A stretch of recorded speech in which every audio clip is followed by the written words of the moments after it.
మా బావకి ఎర్రకోక్ అంటే చాలా ఇష్టం. బావకి ఇష్టం కదా అని ఓ రోజు ఎర్రకోక్ కట్టుకుని తోటలోకి వెళ్ళాను. బావ తోటలో నా కోసం ఎదురు చూస్తున్నాడు. ఎర్రకోకలో నన్ను చూడగానే బావ కళ్ళు జిల్లుమన్నాయి. బావని చూడగానే నా ఒళ్ళు జిల్లుమంది. అటుపక్క బావ, ఇటుపక్క నేను.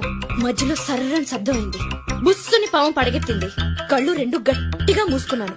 పోలమ్మా, ఆ తర్వాత పాము ఏం చేసిందే మళ్ళీ? చిరచిర పాకింది, గజగజ వణికాను, కాలుకి తగిలింది, గడగడలాడాను, పైకొచ్చింది, తిత్తరపోయాను, కితకితలెట్టింది, తికమకపడ్డాను, తోకుదిలేసి పరిగెత్తాను, తోటదిలేసి రోడ్డెక్కాను, చెట్టెక్కాను, పుట్టెక్కాను, గట్టెక్కాను, మెట్టెక్కాను, ఎక్కడికెళ్తే ఎక్కడికొచ్చి కాలు ఏలు చుట్టేసిందయ్యో. Hi hi hi hi hi.